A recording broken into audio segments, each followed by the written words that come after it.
ریوینس would کے عجیب قصبے میں وسپرنگ ووڈس کے دل میں بسی ہوئی ایملی نامی ایک روشن اور متجسس لڑکی رہتی تھی۔ وہ شہر کے مضافات میں ایک آرام دہ چھوٹے سے گھر میں رہتی تھی جس کے چاروں طرف لمبے لمبے درخت تھے جو ہوا میں ایک دوسرے سے راز کی باتیں کرتے نظر آتے تھے۔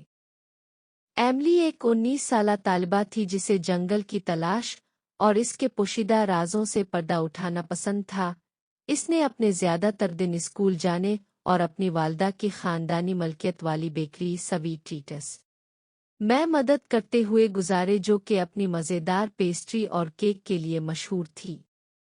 جیسے ہی سورج غروب ہونے لگا پورے شہر میں لمبے لمبے سائے ڈالتے ہوئے ایملی اکثر جنگل کو تلاش کرنے کے لیے اپنے گھر سے باہر نکل جاتی۔ وہ اندھیرے میں تنہا ہونے کا احساس پسند کرتی تھی، صرف کرکٹ کی آواز اور اپنی صحبت رکھنے کے لیے پتوں کی سرسراہٹ۔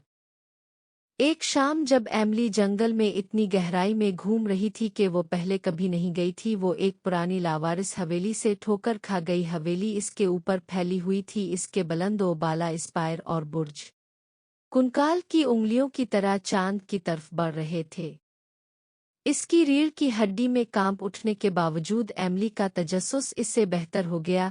اس نے دھکیلتے ہوئے سامنے کا دروازہ کھولا اور اندر قدم رکھا اور اندھیرے میں پکارا، ہیلو، یہاں کوئی ہے؟ لیکن کوئی جواب نہیں تھا۔ دیواروں سے صرف اس کی اپنی آواز کی آواز گونج رہی تھی اور اس کے پاؤں کے نیچے لکڑی کے پرانے تختوں کی چیخ۔ جیسے ہی ایملی نے حویلی کا جائزہ لیا وہ بے چینی کا احساس کرنے لگی۔ وہ اس احساس کو متزلزل نہ کر سکی کہ اسے دیکھا جا رہا ہے اور ہر قدم کے ساتھ ہوا سرد ہوتی جا رہی تھی۔ اچانک ایملی نے اپنے کان میں ایک مدھم سرگوشی سنی۔ یہ ایک نرم اور تیز آواز تھی جو اس کا نام بار بار کہہ رہی تھی۔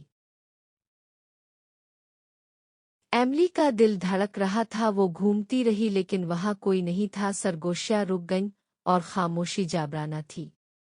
اور پھر ایملی نے اسے دیکھا۔ دروازے پر کھڑی ایک شخصیت اسے دیکھ رہی تھی۔ اس کی آنکھیں ایک دوسری دنیا کی روشنی سے چمک رہی تھیں اور اس کی موجودگی کمرے کو ناقابل بیان وحشت سے بھر رہی تھی۔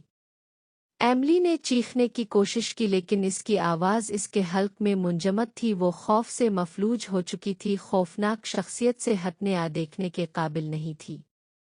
اور جیسے ہی اس کے گرد اندھیرا چھا گیا ایملی نے محسوس کیا کہ وہ مکمل طور پر اور بالکل خوفزدہ ہے۔